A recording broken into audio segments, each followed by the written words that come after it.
Pro vs. G.I. Joe is a simple concept. We pit professional athletes against troops all over the world in video game competitions. We officially launched Purpose Driven Rehab with a tailgate at the University of Phoenix Stadium with the Arizona Cardinals on September 11, 2011.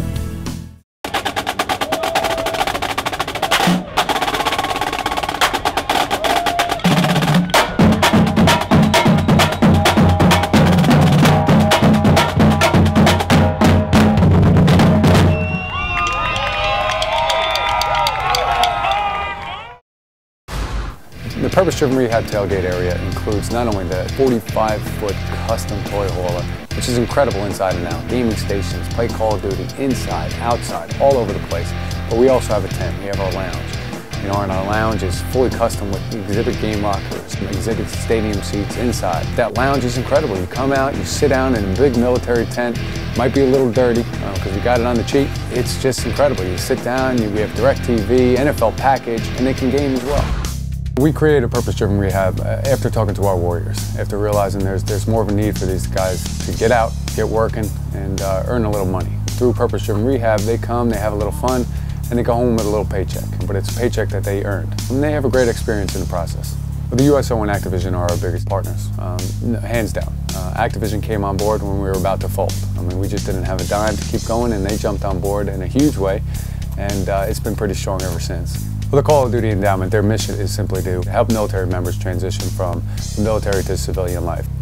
The USO has been an incredible partner right from the very beginning. Not only do they support us on the Pro vs. G.I. Joe level, and now on the Purpose-Driven Rehab level, so they give us all that we need to provide wounded warriors the opportunity to come to our Purpose-Driven Rehab program and have the time of their life. Jansen Frazier, 27, Staff Sergeant in the Army, Sniper Team in Iraq, 2 full tours. Like Chris Aliberte, I'm a sergeant in the Marine Corps. I've been deployed to Iraq 3 times. They come to the event, they have a good time, but they're working their butts off. They're doing exactly what we would be doing. They're carrying stuff, they're setting up, they're executing the events, and then they're packing up and we're getting out of there. My last 2 deployments to Iraq were as an EOD tech. EOD is explosive ordnance disposal. It's pretty much the military version of the bomb squad. I've experienced a lot of ugly things, and I've had to deal with, PTSD, a blast exposure from IEDs or just regular disposal shots. So, MTBI. I injured my left shoulder and my back, all deployment-related injuries. October 12, 2007, I was shot multiple times, 2 in the head, a bunch in the savvy plate, 6 hit flesh, 32 times in all, and then we were ambushed, going on a QRF mission to save another platoon. We were 15 people in the patrol, and me and my TC are only 2 survivors out of 15. We lost 13 people. I was in the WTU, and sent to Fort Hood, Texas to the WTU where I was medically retired out. I mean, you take Jansen Frazier, for instance, he's out of the military now, and he don't have military around him. He needs that. He needs to come to events like this, and he needs to hang out with people that he's used to. It's different. I miss it. I miss all the camaraderie and everything from being in. At home's a lot different. Nobody really knows. They only know what they see on TV. They don't really know what really goes on over there.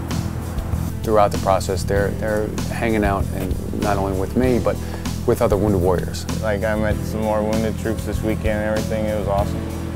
I'm a bit standoffish and kind of reserved at first when I meet people, and after getting along, getting there, talking to them, and getting to know each other, we get to talk about some of the medical aspects we got to deal with, and we talked about deployments and some of the things that we've experienced.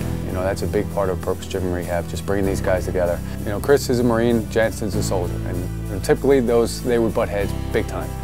And I think they were both going into it thinking they would butt heads. But at the end of the day, they stripped that, and I think they're real good friends because they shared same experiences, regardless of what uniform they had on.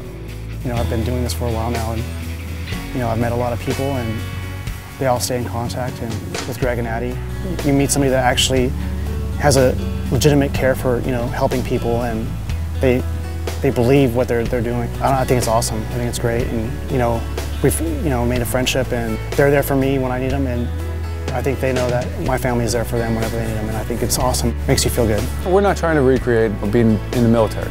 We're hanging out with them. I pick them up from the airport. We're going to dinner. We're staying together because we can't afford multiple hotel rooms. They're in the room with us, and we become friends. So it's a personal program. You know, and I know there's not a lot of organizations that can say that, and we don't do things the conventional way. It's how we roll. We bring our warriors home with us. We sit them down. We say, what worked, what didn't work, and how can we make things better? So essentially, our warriors are shaping the Purpose-Driven Rehab program. My events like this, I like going to stuff like this, get you out of the house and everything. Well, Janson's the perfect example of the type of guy that we want in this program.